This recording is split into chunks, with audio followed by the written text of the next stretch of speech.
Tout le monde sait ce que c'est qu'une bonne nouvelle. D'abord, c'est une nouvelle, c'est-à-dire quelque chose de neuf, de nouveau.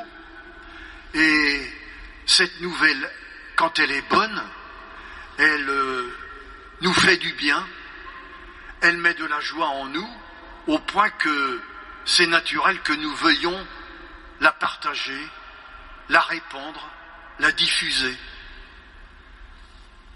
À votre avis, est-ce que cette histoire de ce lépreux guéri par Jésus, à votre avis, est-ce que c'est une bonne nouvelle? Pour moi, sans aucun doute, puisque cet homme retrouve la santé et répand la nouvelle autour de lui. Alors quelqu'un pourrait-il me dire pourquoi? Pourquoi Jésus interdit à cet homme de dire autour de lui ce qui vient de lui arriver? Pourquoi lui demande-t-il de garder cette chose secrète? Au fond, est-ce que ça ne veut pas dire que ce geste de Jésus guérissant le lépreux cache un secret? En guérissant le lépreux, quel secret Jésus voulait donc révéler? Et puis nous qui, 2000 ans après, écoutons le récit de cette histoire, quel secret avons-nous à découvrir? Tout le monde ici sait que, à l'époque de Jésus, les lépreux étaient des intouchables. Ils étaient tenus à distance, ils étaient parqués à la sortie des villages. Et quand ils se déplaçaient, ils agitaient une sonnette ou, comme on nous l'a dit dans la première lecture, ils criaient « impur, impur » pour que les gens qu'ils allaient croiser les évitent et s'écartent. Pourquoi? Pour éviter la contamination. Cette chose nous est parlante. Peut-être, mais personnellement je ne le crois pas. Pourquoi alors cette mise à l'écart? Tout simplement parce que ces intouchables étaient considérés comme impurs. Et on les mettait à l'écart pour préserver la pureté religieuse des autres. On les croyait impurs, c'est-à-dire maudits de Dieu, punis par Dieu pour sans doute une inconduite supposée ou leur péché. Au fond, en les tenant à l'écart et même en les méprisant, on croyait plaire à Dieu. On les tenait, ils étaient à distance des hommes parce qu'on les croyait à distance de Dieu. Et Jésus va contredire complètement tout cela. Comment?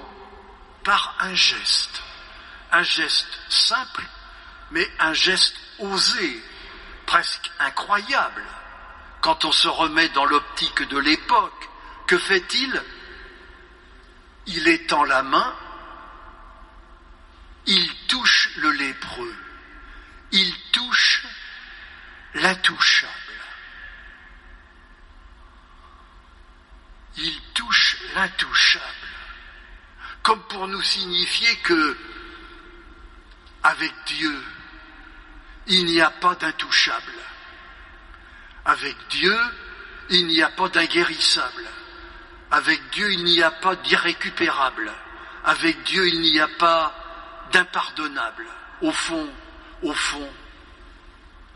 le secret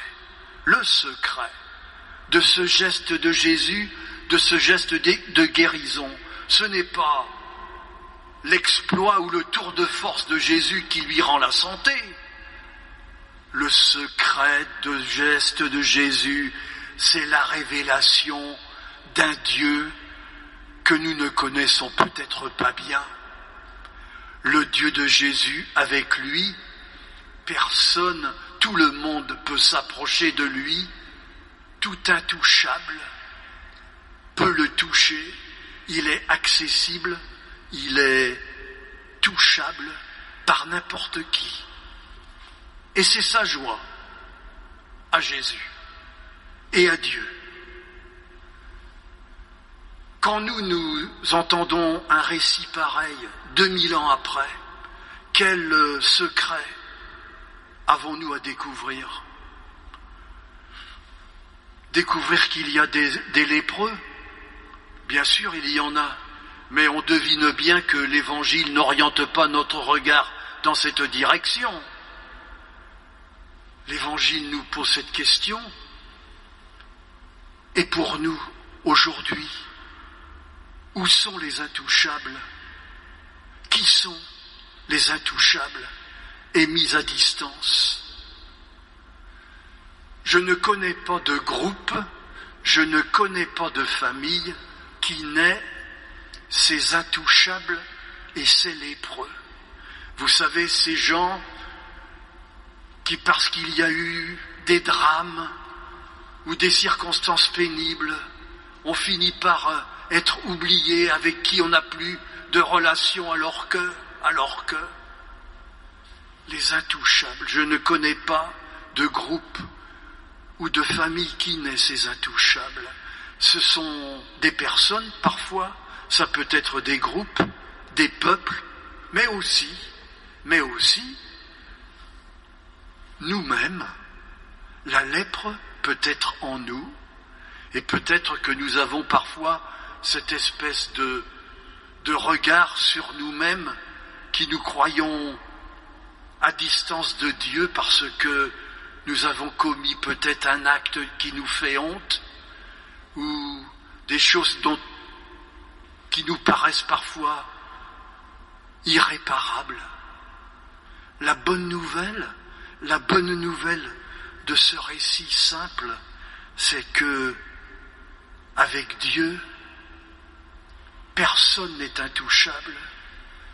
Il aime être touché par n'importe qui. N'importe qui. Et est-ce que nous avons envie de ressembler à ce Dieu-là?